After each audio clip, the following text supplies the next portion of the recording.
Hello everyone, আসসালামু আলাইকুম। কেমন আছেন সবাই? আলহামদুলিল্লাহ আমরা খুব ভালো আছি। আর এই যে দেখেন, খুশিতে স্পন্দনা বাবা আজকে রীতিমতো লাপাচ্ছে, যার দরুন এখন বাজে রাত 9:30। এত রাতে সে মিষ্টি কিনে ছেলে মেয়ে নিয়ে শ্রাবণের আম্মুকেও ফোন দিল যে আপনারাও আসেন।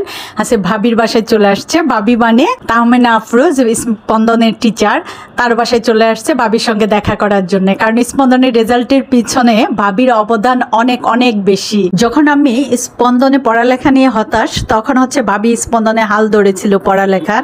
সে নিজের সন্তানের মতো আদর ভালোবাসা দিয়ে এবং সে পরিশ্রম করে স্পন্দনের এই পর্যায়ে রেজাল্ট নিয়ে আসছে। ইনি হচ্ছেন তাহমিনা আফরোজ, স্পন্দনের টিচার, মানে দ্বিতীয় মা বলা চলে। আর এই তো দেখেন, স্পন্দনের বাবা এসে শার্ট খুলে ফেলেছে গরমে। আর শ্রাবণেরা বাবা এবং আরিফ ভাই তিনজন বসে এখানে গল্প শুরু করে দিছে। তিনজনেই আনন্দে রয়েছে। আরিফ ভাই আনন্দ রয়েছে, আমাদের সকলের আনন্দ দেখে আরিফ ভাইও খুব খুশি। আর এই তো শ্রাবণ আর স্পন্দনও এসে ডাইনিং টেবিলে বসে গল্প শুরু করে দিয়েছে।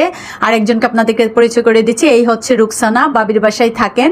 ও স্পন্দনকে প্রতিদিন চা বানিয়ে খাওয়াতো। যখনই পড়তে আসতো স্পন্দন বলতো, রুকসানা আমাকে এক কাপ চা দাও, আর ও খুশিতে চা বানিয়ে দিত ওকে। আর এখন দেখেন, স্টাডি টেবিলের এক পাশে স্পন্দন আর শ্রাবণ, আরেক পাশে ওদের টিচার বসে ওদের অনুভূতি কি সেটা জানতেছে। ওরা অবশ্যই এক একজনের এক এক মত। স্পন্দন তো ওর কোনো ফিলিংস নেই, নো ফিলিংস।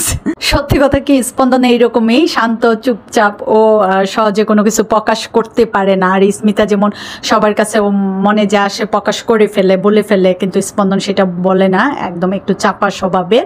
যার ফলে ওর অনুভূতিটা ও নিজেই কারো কাছে বলতে পারতেছে না, প্রকাশ করতে পারতেছে না। তাই এক কথায় ওর টিচারকে আনসার দিয়ে দিয়েছে ভালো। আর স্পন্দন কেন, ভাবি অবশ্য সকল বাচ্চাদেরকে, মানে ওনার সব স্টুডেন্টদেরকে মায়ের মতো আদর ভালোবাসা দিয়ে পড়ান।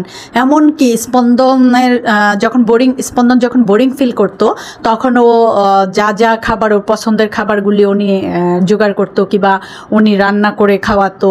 এমনও হয়েছে যে সময় নেই, সে পড়াচ্ছে, স্পন্দনের খিদা লেগেছে, ভাবি চেহারা দেখেই বলে দিতে পারতো যে স্পন্দনের খিদা লেগেছে। স্পন্দন তো কখনো প্রকাশ করে না, তখন সে দোকান থেকে পর্যন্ত খাবার কিনে এনে খাওয়াতো, এবং প্রত্যেকটা খাবার থাকতো তার স্পন্দনের পছন্দের। তো এইদিকে শ্রাবণের আম্মু সব মিষ্টিগুলি খুলে খুলে ভাবিকে দেখাচ্ছে। আমরা স্টুডেন্টরা, মানে বিশেষ করে ভাবির স্টুডেন্টরা ভাবির জন্য কি কি কিনে নিয়ে আসছে।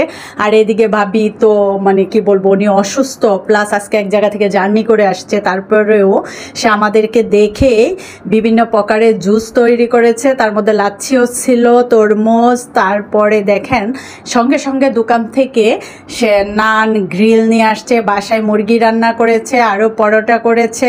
মানে কি বলবো, উনি সবসময় এইরকমই। উনি শুধু বাচ্চাদেরকে টিচিং দেন না, উনি খাওয়াতেও পছন্দ করেন। শুধু বাচ্চা কেন, আমরা প্রায়ই ভাবির বাসায় এসে আড্ডার ছলে ছলে খেয়ে যাই। আর ভাবি আসলে আমাদের বাচ্চাদেরকে পড়াতে পড়াতে কবে যে আমাদের আপনজন হয়ে উঠেছে, মানে আমরা টেরই পাই না। ভাবি একাধারে আমাদের বাচ্চাদের টিচার, আমাদের ফ্রেন্ড, প্লাস বোন, ভাবি, সব কিছুই উনি।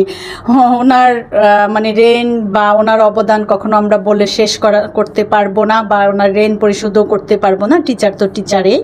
আর টিচারের আগে সবচেয়ে উনি একজন আদর্শ মা।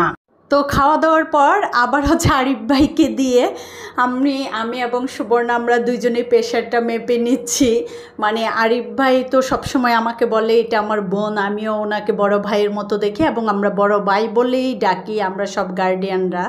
আরিফ ভাই শুধু তাহমিনা আফরোজের হাজবেন্ড না, ওনার আরেকটা পরিচয় আছে, আমি ইতিমধ্যে আমার অন্য ব্লগেও দিয়েছি। উনিও অভিনয় করে, যে অভিনয় জগতের আজিজুল হাকিমের মেজু ভাই আরিফুল হাকিম। আর এই তো স্পন্দনের বাবা একদম খেতে খেতে এত বেশি খেয়েছে, একদম শুয়ে পড়েছে। দেখেন, শুয়ে রেস্ট নিচ্ছে, এত বেশি খেয়েছে। তো রাত 12টা বেজে গিয়েছে, এখন বিদায় নেওয়ার পালা, যে যার বাসায় চলে যেতে হবে। স্মিতাকে জড়িয়ে ধরে ভাবি আদর করে দিচ্ছে, কারণ স্মিতাও ভাবির স্টুডেন্ট। তো এখন আমিও আপনাদের কাছ থেকে বিদায় নিয়ে নিচ্ছি। আল্লাহ হাফিজ, বাই বাই, ভালো থাকবেন সবাই।